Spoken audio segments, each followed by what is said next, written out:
Observatorio 2012 con Ciro Murayama. Josefina Vázquez Mota, candidata del Partido Acción Nacional a la presidencia de la República, respondió afirmativamente a nuestra invitación para conversar con ella sobre sus diagnósticos y propuestas para el país desde la UNAM. Acudió al Palacio de Minería y desde la biblioteca de este recinto universitario ofrecemos la siguiente conversación. Quédese con nosotros. Tiempo de definiciones.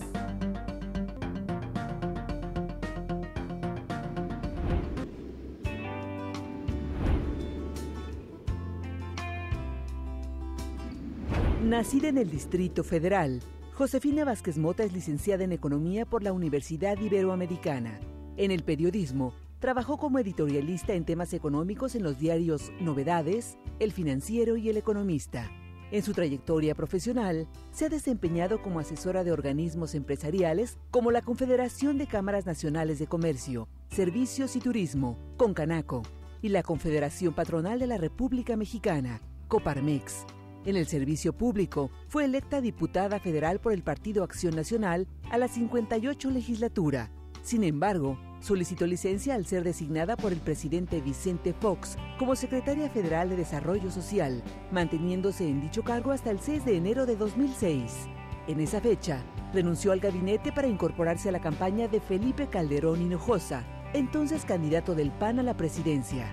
Terminadas las elecciones y una vez declarado Felipe Calderón Hinojosa presidente electo, Vázquez Mota se incorporó a su equipo de transición como coordinadora de enlace político. El 24 de noviembre de 2006, el presidente Felipe Calderón Hinojosa dio a conocer su nombramiento como secretaria de Educación Pública, donde permaneció hasta abril de 2009, cuando fue postulada como candidata al PAN a la Cámara de Diputados. Una vez electa, sus compañeros de bancada la designaron coordinadora del grupo parlamentario del Partido Acción Nacional en la Cámara de Diputados. En septiembre de 2011, Josefina Vázquez Mota se postuló como precandidata del Partido Acción Nacional a la presidencia de la República. En el proceso interno de su partido, obtuvo una votación del 55% de los votos, lo que la convirtió en la primera mujer candidata de Acción Nacional a la presidencia de la República. Esta noche, en Observatorio 2012, Josefina Vázquez Mota, candidata del Partido Acción Nacional. Josefina Vázquez Mota, candidata del Partido Acción Nacional a la presidencia de la República Mexicana. Estamos en la biblioteca del Palacio de Minería de la Universidad Nacional. El rector, exrector de la UNAM, Manuel Gómez Morín, defensor de la autonomía de la Universidad, de la libertad de cátedra, es el fundador del PAN. Hoy aquí en este recinto le damos la bienvenida a la candidata a la presidencia del PAN.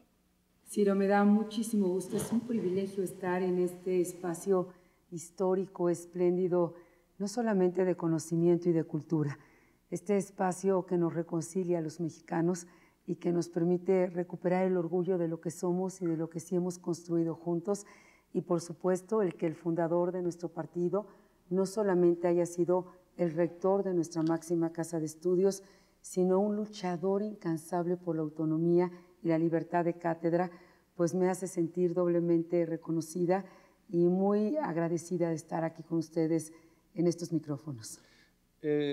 Josefina, para iniciar esta conversación respetuosa y franca como la que tendremos con los demás aspirantes presidenciales, yo quisiera que fuéramos directamente al tema de la educación superior pública en este país. ¿Cómo concibe la candidata presidencial de Acción Nacional la importancia, el peso de la educación superior pública en el desarrollo de México y, en consecuencia, cuál es la política de Estado que imagina para la educación superior, para la universidad pública?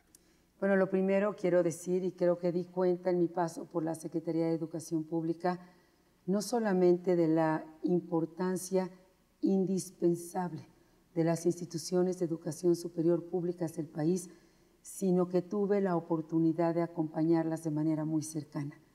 En mi paso por la Secretaría de Educación Pública establecí y construí un espacio de diálogo, de trabajo conjunto, pudimos implementar nuevos fondos que antes no teníamos, muy vinculados al mérito, a la excelencia académica, fondos concursables, los propios presupuestos. Recuerdo que en lugar de tener esta dinámica como de toma y daca entre el Ejecutivo y el Legislativo, logramos un grupo muy sólido donde llegábamos conjuntamente a presentar el presupuesto entre la Secretaría de Educación Pública y las instituciones de educación superior. Tuve el gran privilegio, particularmente con la Universidad Nacional Autónoma de México, con nuestra máxima casa de estudios, de visitarla en un número de ocasiones muy significativo, de poder compartir en su momento primero con el rector Juan Ramón de la Fuente y después con el rector Narro, a quien hoy aprovecho por estos micrófonos para enviarle muy afectuoso y respetuoso saludo. Es un hombre al que le tengo un especial cariño y con quien conjuntamente logramos una buena alianza a favor de la UNAM. Cuando yo empecé en la SEP, los presupuestos de la UNAM eran de alrededor de 17,000 millones.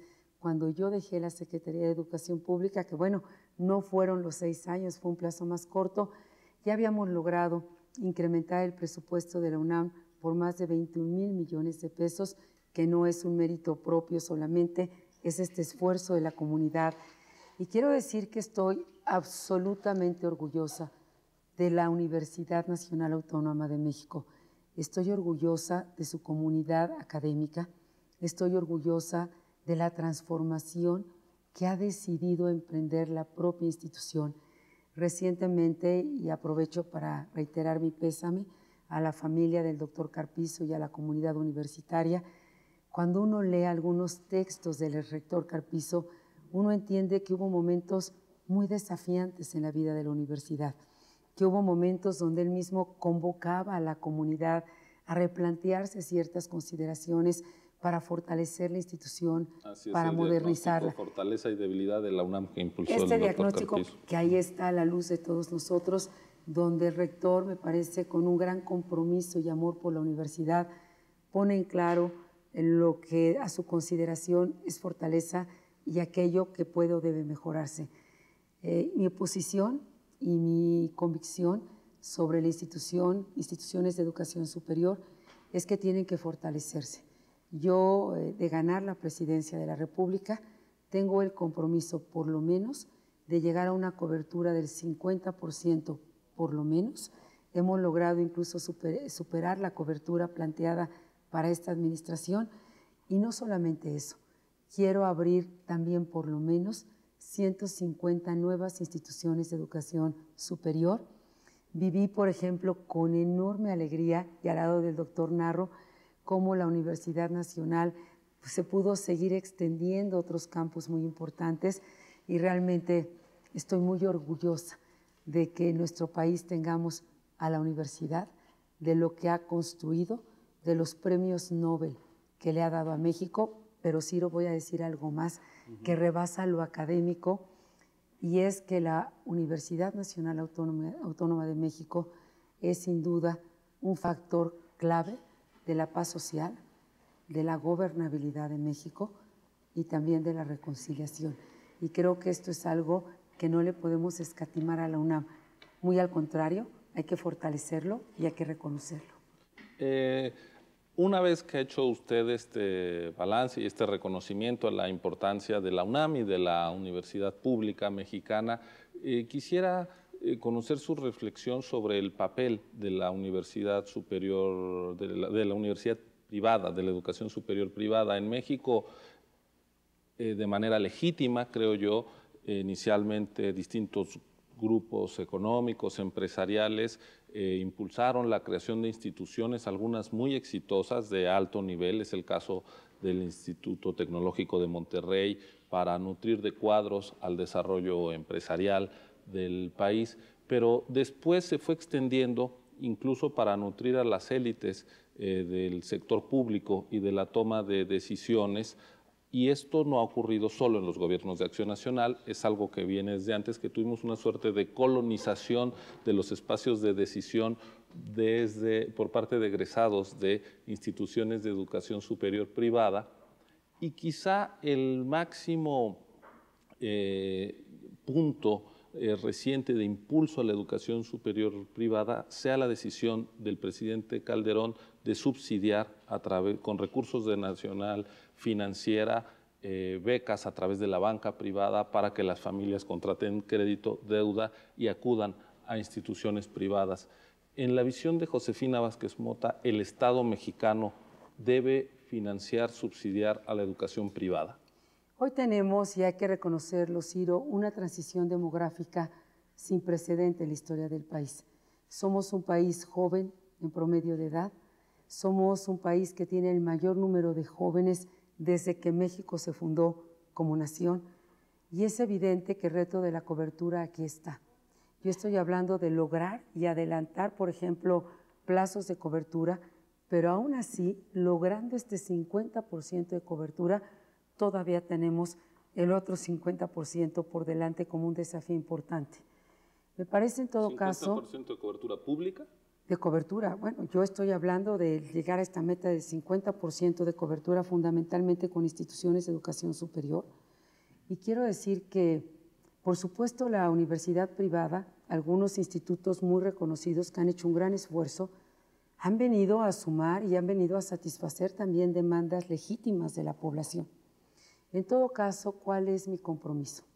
Yo me he propuesto duplicar el número de becas de 8 millones a 16 millones de becas para las instituciones de educación media superior y superior del sector público, de tal suerte que las razones de falta de ingreso económico no limiten o no provoquen la deserción de la escuela o no limiten el ingreso o la permanencia en la universidad.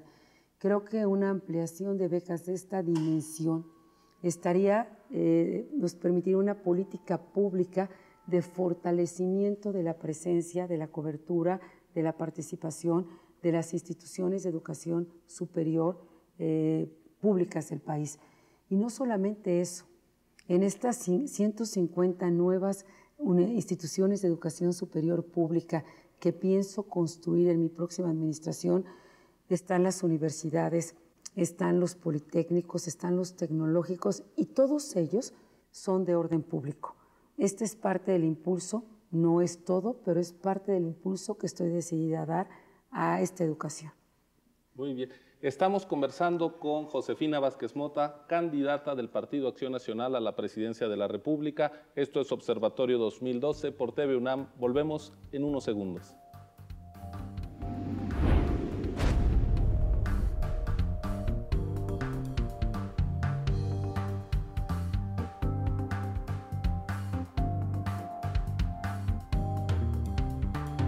Estamos de vuelta en el Palacio de Minería de la UNAM, conversando con Josefina Vázquez Mota, candidata del Partido Acción Nacional a la presidencia de la República.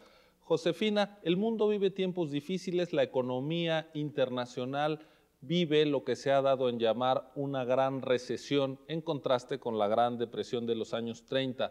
Las economías de Europa, de Estados Unidos, están debatiendo entre distintas alternativas para enfrentar esta crisis, que es sobre todo una crisis del empleo. ¿Cuál sería la estrategia de Josefina Vázquez Mota para superar este largo periodo de estancamiento, de bajo crecimiento y muy pobre creación de empleo?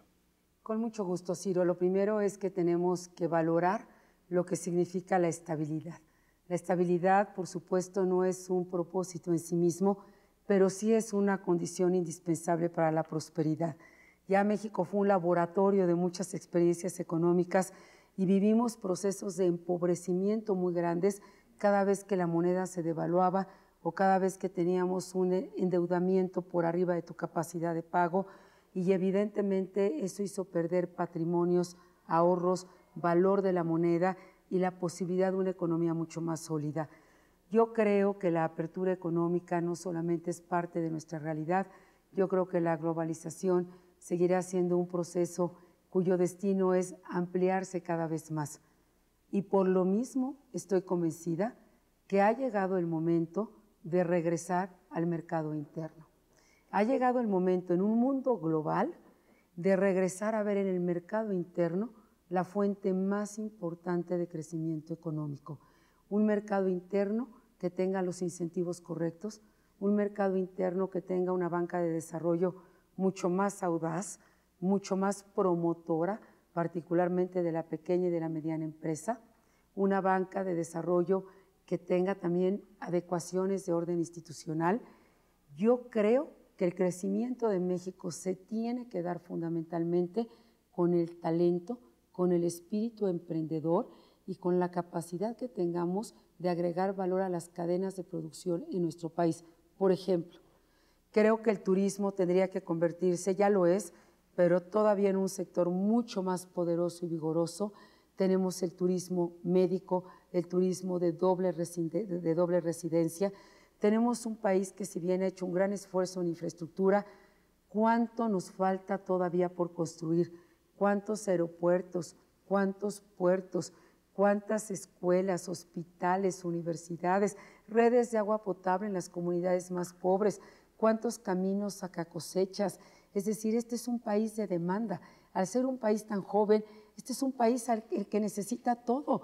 Necesita útiles escolares, necesita ropa para los niños, necesita zapatos, y sin pretender regresar. ¿Y cuál puede ser el mecanismo de activación del crecimiento? Porque la estabilidad es una condición con la que llevamos demasiado tiempo sin darle... Una condición insuficiente, absolutamente. Es decir, la estabilidad per se no va a lograr que esto crezca más. ¿Qué estoy pensando? Y voy a hablar de cosas muy concretas.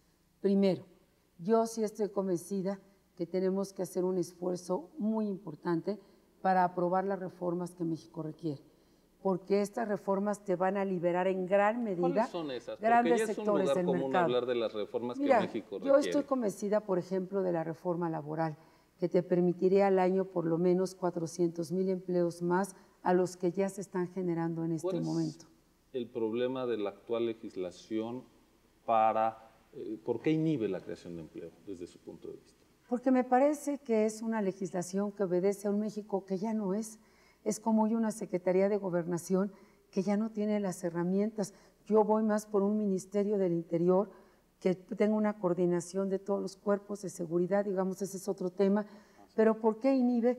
Porque es una ley que tuvimos en México hace más de 40 años, donde para empezar las mujeres teníamos roles muy diferentes en la vida del país, donde no tenías un mundo tecnológico y donde, por cierto, México no estaba en un mundo global. Sí, estamos hablando de un México y de una circunstancia absolutamente diferente. Pero permíteme ser muy concreta. Por ejemplo, las exportaciones mexicanas, a diferencia de Chile, Colombia y Brasil, tienen un porcentaje muy menor de contenido nacional. Cuando, por ejemplo, una empresa constructora va y gana una licitación en Colombia o en otro país de América Latina, esa empresa mexicana va y se instala, pero tiene reglas que en México no tenemos. Bueno, qué bueno que vas a construir y ganaste la licitación, pero tienes que contratar un porcentaje de empresas locales, colombianas o chilenas o brasileñas, para que puedas construir en este país. Tiene que haber políticas de fomento a los productores mexicanos. Debe haber políticas. Leía yo en su libro, Nuestra Oportunidad, un México para Todos, la entrevista que hacía usted con Rebeca Grisman, que ella señala, la discusión no es si nos abrimos al mundo y si estamos en la globalización, sino por qué solo nos abrimos, por qué nos olvidamos de la política industrial. ¿Usted retomaría la política industrial? Yo voy a retomar la política industrial, no tengo ninguna duda. Creo que es un extraordinario momento para hacerlo. Primero, por la dificultad económica que tenemos en Europa y que no se advierte una resolución tan pronta. Después, porque hay dos continentes en el mundo que los expertos advierten de gran crecimiento, que es América Latina y Asia. Estamos en América Latina, porque hoy tenemos economías que están buscando acuerdos con México para construir puentes a Asia, como es el caso de Chile, como es el caso de Colombia, por mencionar algunos otros. Yo creo que Brasil tiene sus propios problemas, pero Brasil ha hecho algo muy bien y es salvaguardar mejor su mercado interno. Yo no quiero un esquema de privilegios y prebendas, pero sí quiero equidad. Cuando hablo con la industria del calzado, cuando hablo con otro tipo de industrias, los tenemos en una circunstancia francamente de desventaja. Ya no digamos de un privilegio, sino francamente de desventaja. Este abandono de la política industrial que lleva ya varias administraciones, por lo menos 4, ¿estaría entonces pensando usted en revertirlo? Para mí va a ser una prioridad. Yo creo que el crecimiento de la economía tiene que darse con el motor del mercado interno. Y sobre el mercado interno, Josefina, es muy difícil imaginar mercado interno sin recuperación del poder adquisitivo de quienes forman parte del mercado interno, de los trabajadores, ¿qué en materia salarial y cómo? Bueno, tenemos un problema real de productividad, Ciro, tú lo sabes muy bien como economista. De acuerdo a las estadísticas de la OCDE, los miembros de la OCDE, resulta que en México somos el país más trabajador. Los mexicanos trabajamos en promedio 10 horas diarias. El problema que tenemos es productividad. Un irlandés que trabaja 2 horas diarias produce lo que un mexicano en 10 horas diarias. ¿Cuáles son los factores que más han afectado la productividad? Por un lado, tenemos que mejorar una educación mucho más vinculada a lo que México requiere. Tenemos un problema real de pertinencia. Necesitamos más ingenieros, más tecnólogos, más ciencia, más investigación. Por cierto, yo haré realidad ese 1% del Producto Interno Bruto en ciencia y tecnología. Un problema de productividad es que no tenemos ese marco de reformas, insisto, que nos permiten abrir candados, destrabar amarras. Otra razón de baja productividad, y voy a poner un hecho muy claro, el 40% de lo que consumen los más pobres en México viene de cadenas de muy baja competencia. Quiere decir que los más pobres están consumiendo lo más caro, porque en esos mercados hay muy poca competencia.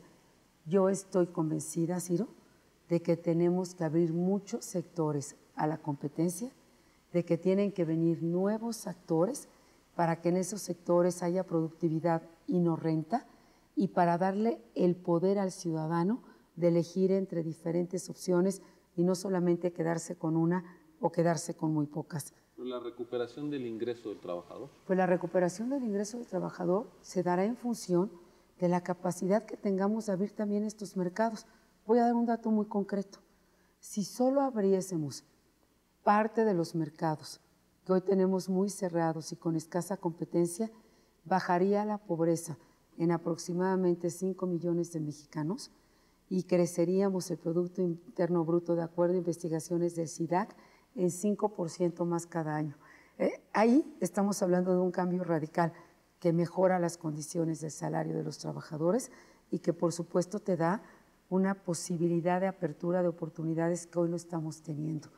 Yo también creo que junto con esta Comisión de Salarios Mínimos, que sinceramente me parece son pues totalmente inviables, es decir, no hay manera de que una familia pueda vivir con este salario mínimo. Muchos argumentan es que ya casi no lo tiene. Bueno, el que lo tenga verdaderamente está en una situación muy desventajosa y ahí tendríamos que ir vinculando de manera mucho más vigorosa la productividad, hacer acuerdos, pues para que esto también se vaya recuperando. Recuperación de salario mínimo ligado a productividad y fijación de salarios máximos también ligado a productividad para los servidores públicos. Para los políticos también, que haya un igual rasero, pero insistiría, Ciro, lo que sí quiero dejar con un mensaje claro es que requerimos revisar no la estabilidad, que esa la vamos a cuidar y a fortalecer, sino sí tenemos que tomar decisiones de política pública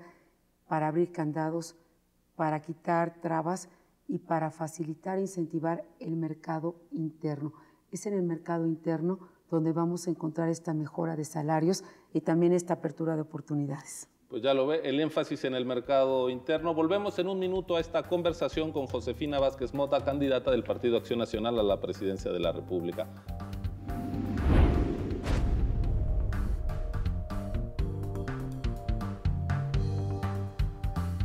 Estamos de regreso en Observatorio 2012.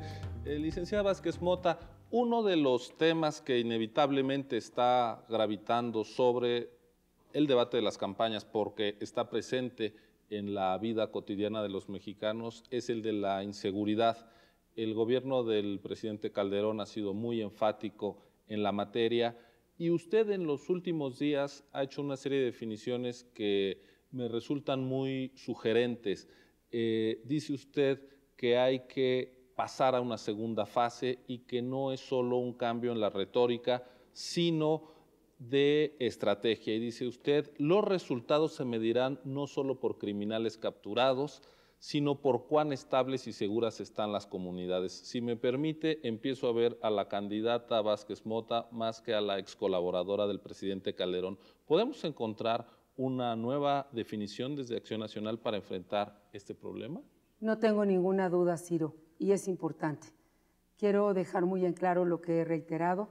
No voy a negociar con el crimen organizado, no voy a rendir tregua junto a quienes los secuestran, extorsionan, asesinan, porque la principal tarea de un Estado y de un jefe, una jefa de Estado, es garantizar la seguridad de las familias.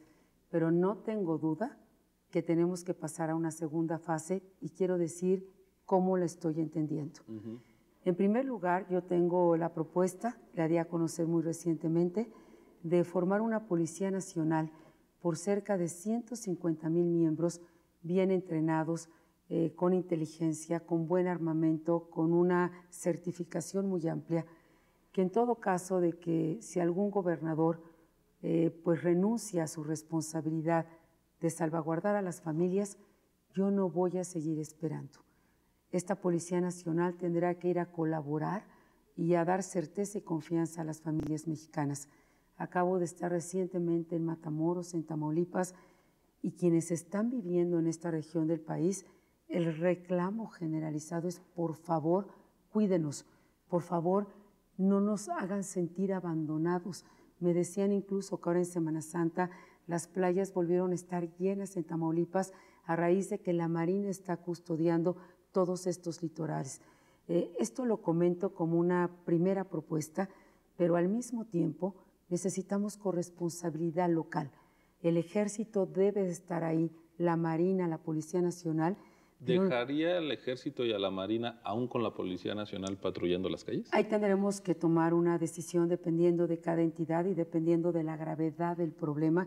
Lo que sí es que no voy a dejar desamparada a la población, pero al mismo tiempo, Ciro, requerimos un compromiso muy concreto de los gobernadores de en cuánto tiempo van a tener esa policía local, esa policía que dé certeza a los ciudadanos.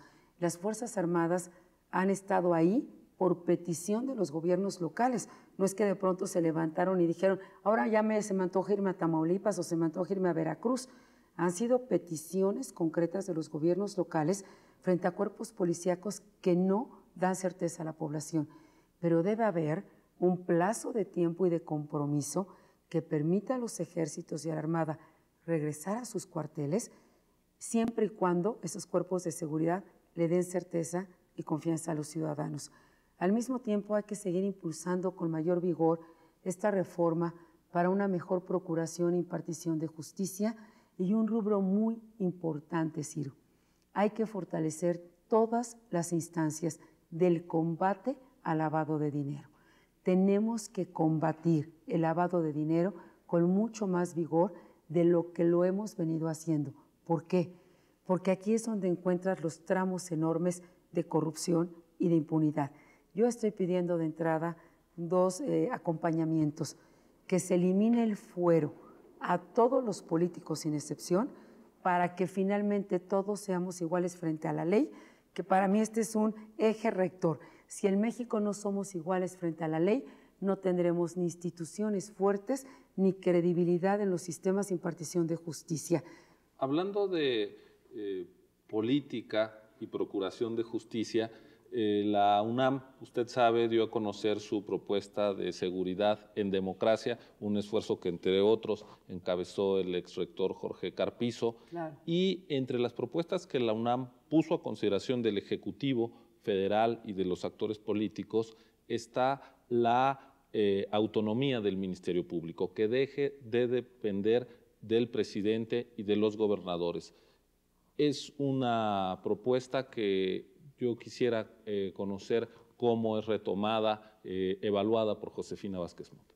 Yo he estado valorando de manera muy importante esta autonomía del Ministerio Público y la verdad tengo en términos generales una gran coincidencia y me parece que debe ser de las definiciones más importantes, junto con tener un fiscal anticorrupción encabezado por un ciudadano y un fiscal antidrogas también.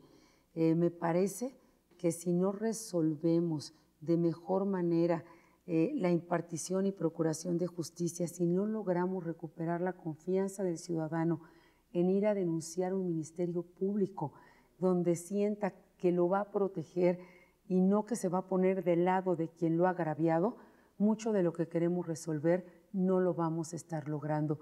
Hay que entrar, Ciro, y estoy absolutamente dispuesta en algunas áreas a un nuevo diseño institucional. Es ingenuo, por decir lo mismo, por lo mínimo, seguir haciendo lo mismo y pensar que vamos a tener resultados diferentes.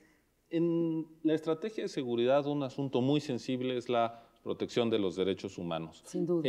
Tenemos incluso recomendaciones internacionales diciendo la Constitución mexicana tiene huecos que permiten la vulneración de los derechos humanos, como es el caso del arraigo, donde una persona sin orden del juez puede estar incomunicada, detenida 80 días. ¿Cuál es el lugar de los derechos en la agenda de los derechos humanos? Bueno, cuando yo estuve en el Congreso, todavía como coordinadora de mi grupo parlamentario, impulsamos y logramos aprobar una nueva ley de derechos humanos que me parece en términos generales fue muy bien aceptada y también reconocida. Ahora el reto es que esta ley se aplique y se aplique sin restricciones algunas. La seguridad no tiene por qué estar en contradicción con la salvaguarda de los derechos humanos, que es absolutamente fundamental. Incluso yo decía recientemente en Tamaulipas, vamos a revisar el diseño institucional, incluso del Instituto Nacional de Migración, para evitar cualquier espacio de corrupción y para salvaguardar de mejor manera los derechos de los migrantes. Y dicho esto también, me parece fundamental la atención a las víctimas. Creo que esto es algo de lo que yo también apunto en esta segunda fase. Desde mi convicción, ninguna muerte es un daño colateral y requerimos acompañar a las víctimas del delito y lo queremos hacer con toda la fuerza y con toda la sensibilidad del Estado, porque una víctima no puede ser víctima tantas veces. Yo le agradezco mucho a una mujer extraordinaria, a Gabriela Cadena, que es la madre de uno de los jóvenes que asesinaron el mismo día y al mismo tiempo era muy amigo del hijo de Javier Sicilia, que haya aceptado acompañarme para conducir esta agenda de atención a las víctimas del crimen. Y creo que esta es para mí y para mi gobierno, será una de las agencias y una de las agendas más importantes y de mayor peso en mi gobierno. Muy bien. Estamos conversando con Josefina Vázquez Mota. Regresamos en un momento más aquí a Observatorio 2012 en el canal cultural de los universitarios.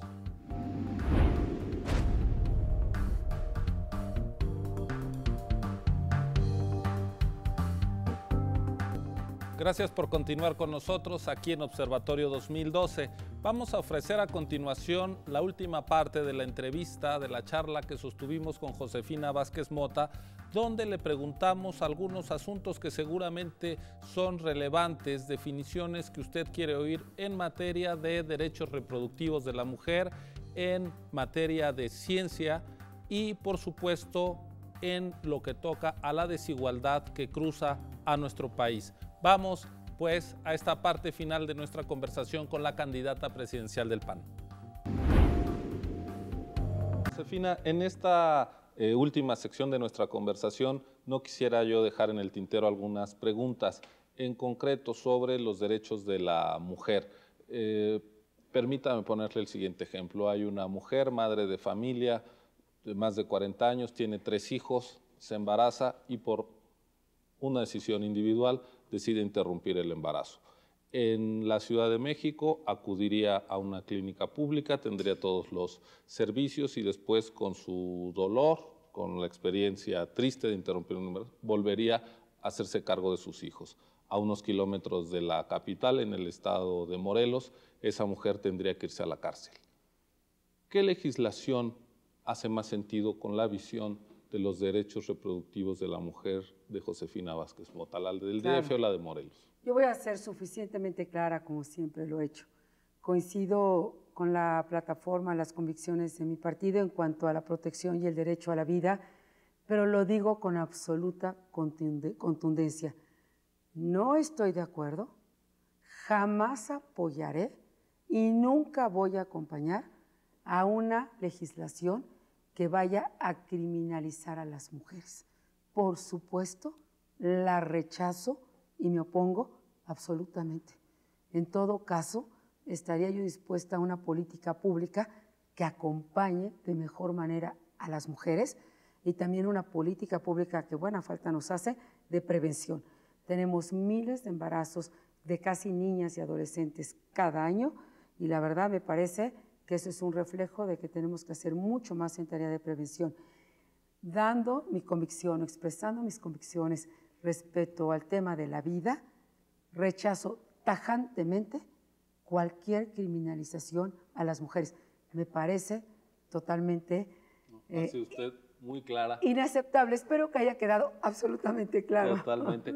Un asunto distinto.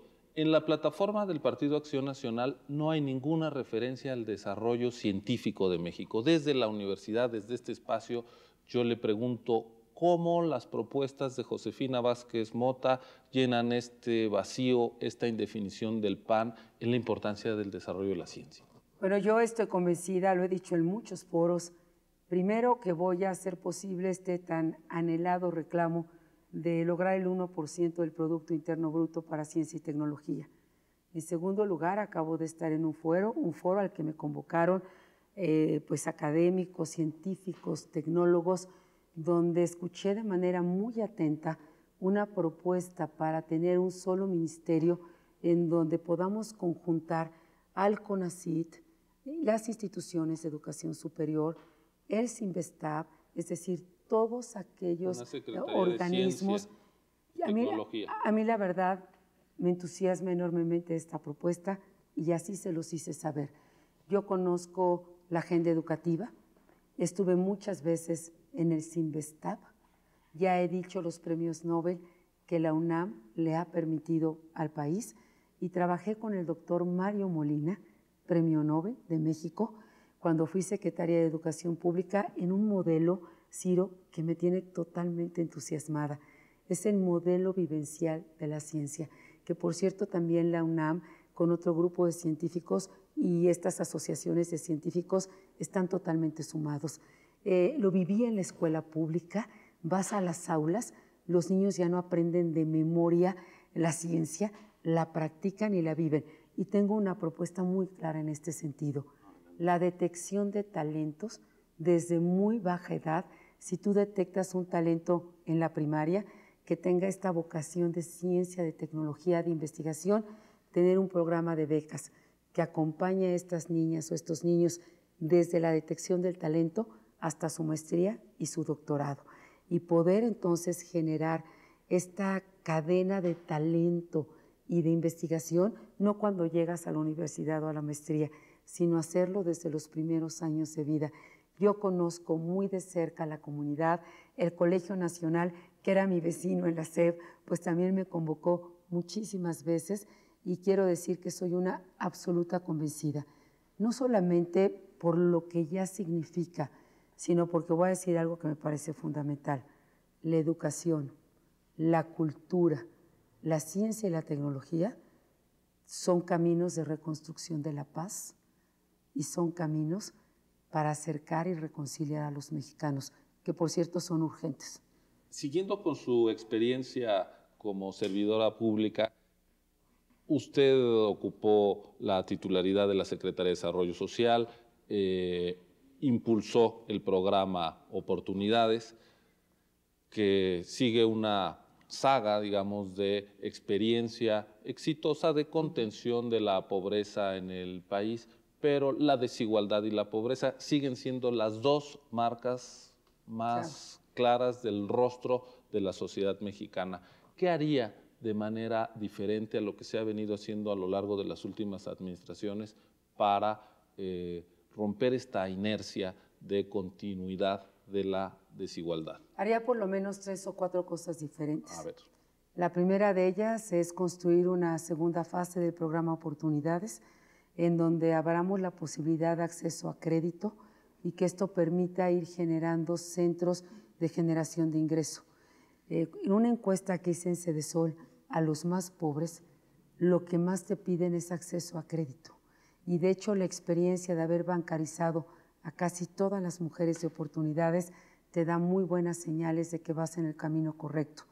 En segundo lugar, lo que yo haría en el tema de la pobreza es urgir al crecimiento de la economía, al crecimiento del mercado interno.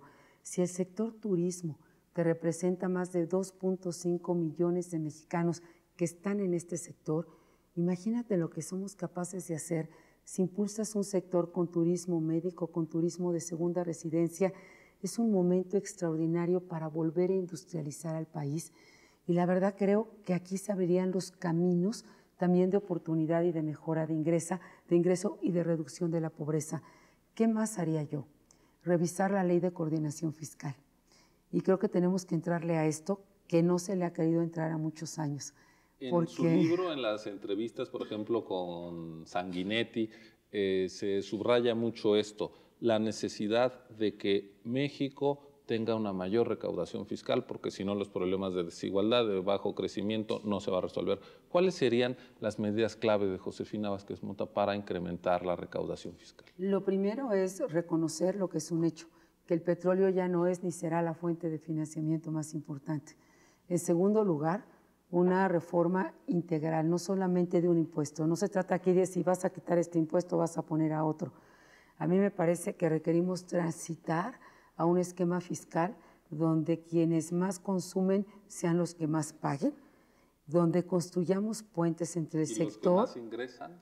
Porque naturalmente consumen los que más dinero tienen y eso se consigue a través del IVA, pero tenemos un impuesto sobre la renta muy lejano del promedio de la OCDE. Aquí las familias, los individuos que ganan más tienen un trato fiscal privilegiado frente a nuestros vecinos. ¿Usted mantendría esto? Lo primero es que hay que quitar cualquier privilegio y prebenda.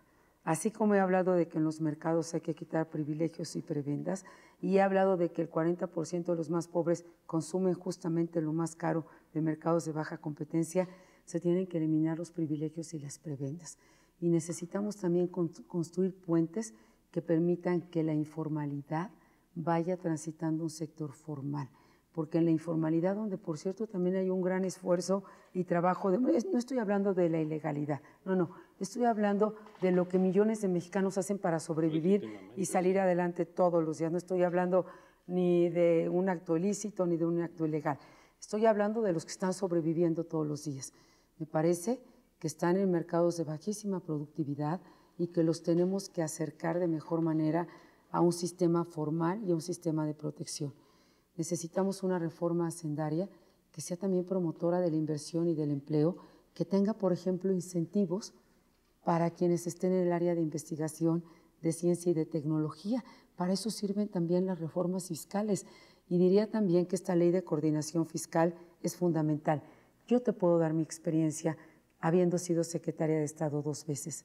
La gran mayoría de lo que el Congreso nos aprueba se va a estados y se va a municipios.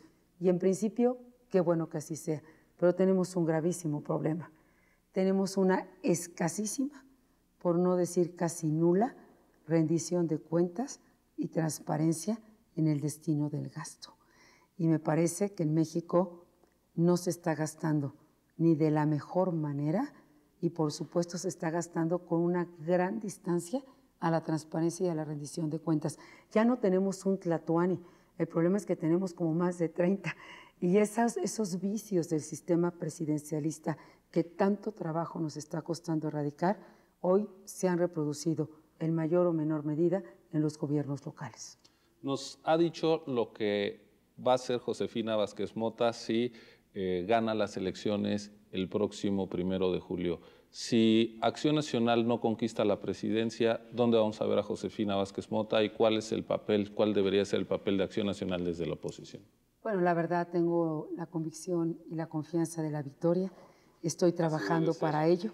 Realmente no me he sentado a considerar otro escenario que no sea el de la victoria. Lo que yo podría decir en todo caso es que Acción Nacional, más allá de cualquier circunstancia, ha sido hasta hoy y sigue siendo la opción más democrática que hay en el país, que es un partido que ha abonado a la transformación profunda, a la libertad de expresión, a la estabilidad económica, a los derechos de propiedad, ahora que pues muchísimas familias pueden tener los derechos de propiedad de una vivienda. Hoy tenemos cobertura universal de salud, ahora tenemos que ir por la mejora en la calidad de los servicios, ya hay, digamos, cobertura, ahora necesitamos esta fase de calidad importante y al mismo tiempo tenemos que seguir abriendo el partido a los ciudadanos, a los más jóvenes. Y yo diría retomar la convicción de un partido de libertades, de un partido de ciudadanos y de un partido de democracia. Y Acción Nacional, en cualquier circunstancia, estará haciendo el papel que siempre ha hecho, de una institución seria y de una fuerza política que abona a la modernidad y al poder de los ciudadanos. Eso es lo que no tengo duda que hemos hecho y que haríamos siempre Acción Nacional. Pues le agradezco muchísimo haber acudido a esta invitación de la Universidad Nacional, a este recinto de la UNAM, a exponer en este diálogo franco, respetuoso, sus ideas, sus definiciones, sus propuestas. Muchas gracias por contribuir a la pluralidad política de México y a este espacio universitario y pues mucha suerte en su tarea democrática. Yo me siento muy reconocida y de verdad reitero, no solamente por este sitio espléndido que sin duda es orgullo para todos los mexicanos. Quiero terminar mi intervención, si me permites, claro, sí, reiterando mi profundo orgullo a la Universidad Nacional Autónoma de México, mi reconocimiento y de manera muy especial mi gratitud por su contribución a la paz social, a la gobernabilidad, a la excelencia académica y también a este encuentro de mexicanos que nos permite recordar lo mejor de nosotros mismos. La universidad como este espacio de diálogo, de movimiento sin fin, pero sobre todo de una construcción de ciudadanía permanente. Doblemente orgullosa de saber que nuestro fundador del partido fue rector de la universidad y luchó incansablemente por la autonomía de cátedra y la autonomía de la universidad. Ese es el espíritu que a mí me mueve hoy en Acción Nacional y el que quiero transmitir para millones de ciudadanos. Muchísimas gracias. Pues a través de este espacio lo difundiremos. Gracias nuevamente, mucho éxito. Gracias.